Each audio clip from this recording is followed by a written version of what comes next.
మొదటి డిస్పోజ్ చేసినటువంటి ఆర్గం నిర్ధారించి దర్యాప్తు ముందుకు సాగిస్తాం.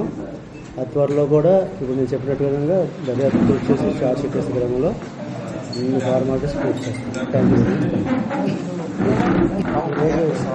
నర్సంపేట కేసులో నమోదైనటువంటి క్రైమ్ నెంబర్ 297/25లో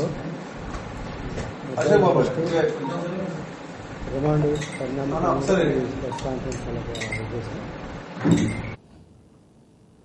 మనకి తేదీ 26వ తారీఖున ఈరోజు మన నర్సంపేట పిఎస్లో నమోదైనటువంటి క్రైమ్ నెంబర్ 297/25లో ముద్దాయిల అరెస్టు, రిమాండ్ పరిణామ క్రమంలో ఈ ప్రెస్ కాన్ఫరెన్స్ అలాగా ఉద్దేశం.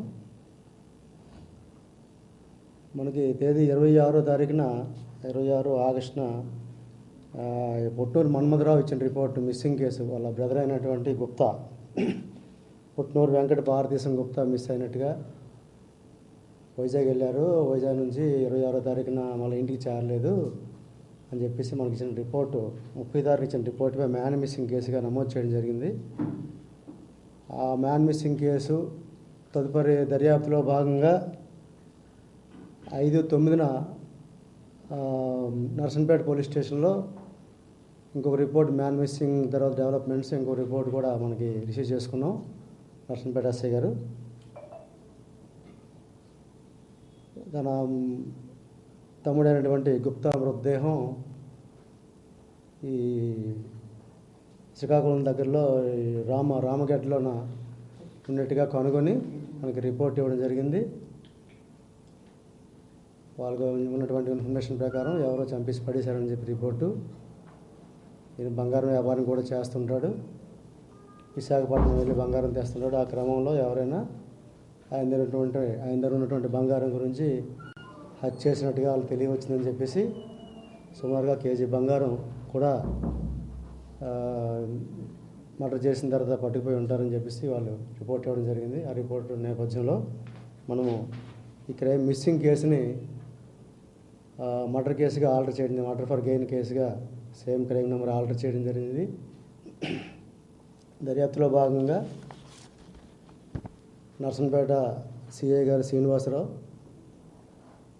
Narsampet SI Prasad, Polaki SI Ranjith, Sarakota SI Anil, Jalumuri SI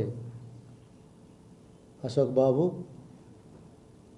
వీళ్ళందరూ కూడా చాలా చాకచక్యంగా ఈ కేసులో దర్యాప్తులో ముందుకు వెళ్ళి ఈ మర్డర్ ఏ విధంగా జరిగింది, ఎవరు చేశారు అనే అంశాలని కనుగొని ఈరోజు వాళ్ళకు వచ్చినట్టు ఇన్ఫర్మేషన్పై మొల్లి అప్పలరాజు మరియు జవాది సంతోష్ కుమార్ అనే ముద్దాయిల్ని సిఐ గారి వారి బృందం చాకచక్యంగా పట్టుకొని వారిని విచారించి దర్యాప్తులో ఉన్న అంశాలను పరిగణలో తీసుకొని వాళ్ళని క్షుణ్ణంగా విచారించిన తర్వాత వారి దగ్గర నుంచి మన ఈ కేసులో ఏదైతే బంగారం పోయిందో ఆ బంగారాన్ని A1 దగ్గర ఉన్నటువంటి జవాద్ సంతోష్ కుమార్ దగ్గర ఆయన పొజిషన్లో బంగారం రికవరీ చేయడం జరిగింది. అదేవిధంగా ఈ A1 దగ్గర ముళ్ళ అప్పలరాజు దగ్గర ఈయన కూడా బంగారం ఆర్ఎస్ జ్యువెలరీ షాప్ శ్రీకాకుళంలో డిస్పోజల్ చేయడం జరిగింది, దాన్ని కూడా రికవర్ చేయడం జరిగింది. ఈ కేసు పూర్తి వివరాల్లోకి వెళ్తే గుప్తా ఈ 45 సంవత్సరాల నుండి బంగారం కమిషన్ అందుకొరకు దూర ప్రాంతాలకు వెళ్తూ తన బొలిరా వాహనంపై AP 39 UW 5183 బొలిరా వాహనంపై దూర ప్రాంతాలకు వెళ్ళి తను ఎప్పుడు ఎన్నాళ్ళ నుంచో అరేంజ్ చేసుకున్న డ్రైవర్ సంతోష్ ఇద్దరు కలిపి వెళ్తుంటారు. సంతోష్ సహాయంతో డ్రైవింగ్ చేస్తూ దూర ప్రాంతాలకు వెళ్ళి బంగారం కొంటుంటాడు. ఆ క్రమంలో ఈ సంతోష్ తర్వాత మొల్ల అప్పలరాజు ఇద్దరు కూడా ఈ కార్ డెకర్ షాప్ నడుపుతున్నటువంటి A1 ఇద్దరు కూడా స్నేహం వాళ్ళ స్నేహం వల్ల వాళ్ళిద్దరూ కూడా దుర్బుద్ధి పుట్టి ఒక ప్లాన్ వేసుకొని వీడిని గుప్తాన్ని చంపి ఆయన బంగారం తీసుకునే ఉద్దేశంతో ఒక ప్లాన్ వేసుకుంటారు. ఆ ప్లాన్ ప్రకారం మనకి కేసు తాలూకా ఈ మర్డర్ తాలూకా ఇది ఉద్దేశం అయి ఉంది. ఇది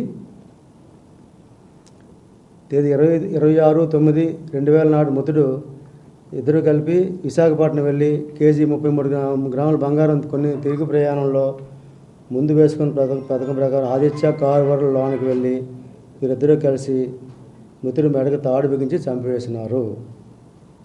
ఆ ఇద్దరు ఉన్నటువంటి బంగారాన్ని ఇద్దరు కూడా పంచుకున్నారు. స్విఫ్ట్ డిజైర్ కారులోన తర్వాత ఆ బాడీని డిస్పోజల్ చేసే క్రమంలో మన అక్కడ ఉన్నటువంటి రామగడ్డలో పడవేసినారు. దర్యాప్తులో భాగంగా మృతుడి ఒక శరీరాన్ని ఆ గడ్డలో మన ఫిర్యాదు యొక్క బ్రదర్ కనుక్కున్నాడు. దాన్ని కూడా మనం కూడా రిట్రైవ్ చేయడం జరిగింది. బాడీని దాన్ని పోస్ట్ మార్టం చేశాము. ఈ పోస్ట్ మార్టం చేసి దర్యాప్తు క్రమంలో ఈరోజు మన వాళ్ళ కస్టడీలో తీసుకొని విచారించిన తర్వాత ఈ బంగారాన్ని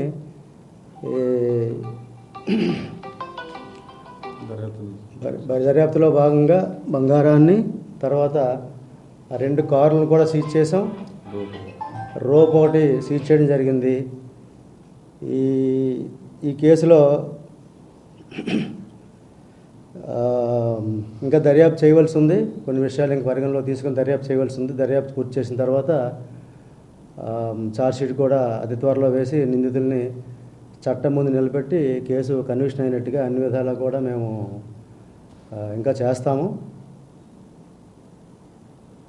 ఈ ఎం శ్రీనివాసరావు సిఐ గారు వారి బృందం ప్రత్యేకంగా ఈ కేసులో చాలా కష్టపడి పనిచేశారు. కష్టపడి పనిచేసినందుకు వాళ్ళకి నా తరఫున ప్రత్యేకంగా అభినందనలు. ఈ కేసులో మన గౌరవ ఎస్పీ సార్ చేతుల మీద కూడా రివార్డ్స్ వచ్చేటట్టుగా ప్రయత్నం చేస్తాం. మనకి కేసులో మనకి మృతుడిని చంపినటువంటి కేసులో మొదటి అప్పలరాజు నేరస్తుడు, రెండవవాడు సంతోష్ అండి. తర్వాత ఈ గోల్డ్ తాకట్టు పెట్టుకున్న కొన్ని డిస్పోజ్ చేసినటువంటి ఆర్ఎస్ జ్యువెలరీ షాప్ యజమాని కూడా మూడో వ్యక్తిగా యజమానైనటువంటి రఘును కూడా ఇందులో మూడో వ్యక్తిగా ముద్దాయిగా మేము నిర్ధారించి కేసు దర్యాప్తు ముందుకు సాగిస్తాం. అతి త్వరలో కూడా ఇప్పుడు నేను చెప్పినట్టు విధంగా దర్యాప్తు పూర్తి చేసి ఛార్జ్షీట్ వేసే క్రమంలో అన్ని ఫార్మాలిటీస్ పూర్తి చేస్తాం. Thank you very much. Thank you. ఈరోజు మన నర్సంపేట పిఎస్లో నమోదైనటువంటి క్రైమ్ నెంబర్ 297/25లో ముద్దాయిల అరెస్టు, రిమాండ్ పరిణామ క్రమంలో ఈ ప్రెస్ కాన్ఫరెన్స్ అలాగా ఉద్దేశం. మనకి తేదీ 26 ఆగస్టున పొట్నూరు మన్మధరావు ఇచ్చిన రిపోర్ట్ మిస్సింగ్ కేసు వాళ్ళ బ్రదర్ అయినటువంటి గుప్తా, పొట్నూరు వెంకట భారతీశం గుప్తా మిస్ అయినట్టుగా వైజాగ్ వెళ్ళారు. వైజాగ్ నుంచి 26 మళ్ళీ ఇంటికి చేరలేదు అని చెప్పేసి మనకి ఇచ్చిన రిపోర్టు 30 ఇచ్చిన రిపోర్టుపై మ్యాన్ మిస్సింగ్ కేసుగా నమోదు చేయడం జరిగింది. ఆ మ్యాన్ మిస్సింగ్ కేసు తదుపరి దర్యాప్తులో భాగంగా 5/9 నర్సంపేట పోలీస్ స్టేషన్లో ఇంకొక రిపోర్ట్ మ్యాన్ మిస్సింగ్ తర్వాత డెవలప్మెంట్స్ ఇంకో రిపోర్ట్ కూడా మనకి రిసీవ్ చేసుకున్నాం. నర్సంపేట ఎస్ఐ గారు తన తమ్ముడైనటువంటి గుప్తా మృతదేహం ఈ శ్రీకాకుళం దగ్గరలో రామగడ్డలోన ఉన్నట్టుగా కనుగొని మనకి రిపోర్ట్ ఇవ్వడం జరిగింది. వాళ్ళకు ఉన్నటువంటి ఇన్ఫర్మేషన్ ప్రకారం ఎవరో చంపేసి పడేశారని చెప్పి రిపోర్టు. ఈయన బంగారం వ్యాపారం కూడా చేస్తుంటాడు. విశాఖపట్నం వెళ్ళి బంగారం తెస్తుంటాడు. ఆ క్రమంలో ఎవరైనా ఆయన దగ్గర ఉన్నటువంటి బంగారం గురించి హత్య చేసినట్టుగా వాళ్ళు తెలియవచ్చిందని చెప్పేసి సుమారుగా కేజీ బంగారం కూడా మర్డర్ చేసిన తర్వాత పట్టుకుపోయి ఉంటారని చెప్పేసి వాళ్ళు రిపోర్ట్ ఇవ్వడం జరిగింది. ఆ రిపోర్ట్ నేపథ్యంలో మనము ఈ క్రైమ్ మిస్సింగ్ కేసుని మర్డర్ కేసుగా ఆల్టర్ చేయడం, మర్డర్ ఫర్ గెయిన్ కేసుగా సేమ్ క్రైమ్ నెంబర్ ఆల్టర్ చేయడం జరిగింది. దర్యాప్తులో భాగంగా నర్సంపేట సిఐ గారు Srinivasarao, Narsampet SI Prasad, Polaki SI Ranjith, Sarakota SI Anil, Jalumuri SI Ashok Babu, వీళ్ళందరూ కూడా చాలా చాకచక్యంగా ఈ కేసులో దర్యాప్తులో ముందుకు వెళ్ళి ఈ మర్డర్ ఏ విధంగా జరిగింది, ఎవరు చేశారు అనే అంశాలని కనుగొన్నారు. కనుగొని ఈరోజు వాళ్ళకు వచ్చినట్టు ఇన్ఫర్మేషన్పై మొల్లి అప్పలరాజు మరియు జవాది సంతోష్ కుమార్ అనే ముద్దాయిల్ని సిఐ గారి వారి బృందం చాకచక్యంగా పట్టుకొని వారిని విచారించి దర్యాప్తులో ఉన్న అంశాలను పరిగణలో తీసుకొని వాళ్ళని క్షుణ్ణంగా విచారించిన తర్వాత వారి దగ్గర నుంచి మన ఈ కేసులో ఏదైతే బంగారం పోయిందో ఆ బంగారాన్ని A1 దగ్గర ఉన్నటువంటి జవాద్ సంతోష్ కుమార్ దగ్గర ఆయన పొజిషన్లో బంగారం రికవరీ చేయడం జరిగింది. అదేవిధంగా ఈ A1 దగ్గర మొల్లి అప్పలరాజు దగ్గర ఈయన కూడా బంగారం ఆర్ఎస్ జ్యువెలరీ షాప్ శ్రీకాకుళంలో డిస్పోజల్ చేయడం జరిగింది. దాన్ని కూడా రికవర్ చేయడం జరిగింది. ఈ కేసు పూర్తి వివరాల్లోకి వెళ్తే గుప్తా ఈ 45 సంవత్సరాల నుండి బంగారం కమిషన్ అందుకొరకు దూర ప్రాంతాలకు వెళ్తూ తన బొలిరా వాహనంపై AP 39 UW 5183 బొలిరా వాహనంపై దూర ప్రాంతాలకు వెళ్ళి తను ఎప్పుడు ఎన్నాళ్ళ నుంచో అరేంజ్ చేసుకున్న డ్రైవర్ సంతోష్ ఇద్దరు కలిపి వెళ్తుంటారు. సంతోష్ సహాయంతో డ్రైవింగ్ చేస్తూ దూర ప్రాంతాలకు వెళ్ళి బంగారం కొంటుంటాడు. ఆ క్రమంలో ఈ సంతోష్ తర్వాత మొల్లి అప్పలరాజు ఇద్దరు కూడా ఈ కార్ డెకర్ షాప్ నడుపుతున్నటువంటి A1 ఇద్దరు కూడా స్నేహం వల్ల వాళ్ళిద్దరూ కూడా దుర్బుద్ధి పుట్టి ఒక ప్లాన్ వేసుకొని వీడిని గుప్తాన్ని చంపి ఆయన బంగారం తీసుకునే ఉద్దేశంతో ఒక ప్లాన్ వేసుకుంటారు. ఆ ప్లాన్ ప్రకారం మనకి ఈ కేసు తాలూకా ఈ మర్డర్ తాలూకా ఇది ఉద్దేశం అయి ఉంది. ఇది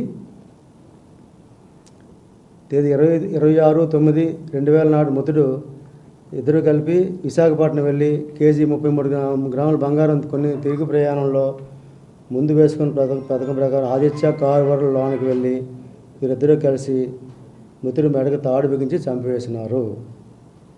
ఆయన దగ్గర ఉన్నటువంటి బంగారాన్ని ఇద్దరు కూడా పంచుకున్నారు. స్విఫ్ట్ డిజైర్ కారులోన తర్వాత ఆ బాడీని డిస్పోజల్ చేసే క్రమంలో మన అక్కడ ఉన్నటువంటి రామగడ్డలో పడవేసినారు. దర్యాప్తులో భాగంగా మృతుడి యొక్క శరీరాన్ని ఆ గడ్డలో మన ఫిర్యాదు యొక్క బ్రదర్ కనుక్కున్నాడు. దాన్ని కూడా మనం కూడా రిట్రైవ్ చేయడం జరిగింది. బాడీని దాన్ని పోస్ట్ మార్టం చేశాము. ఈ పోస్ట్ మార్టం చేసి దర్యాప్తు క్రమంలో ఈరోజు మన వాళ్ళ కస్టడీలో తీసుకొని విచారించిన తర్వాత ఈ బంగారాన్ని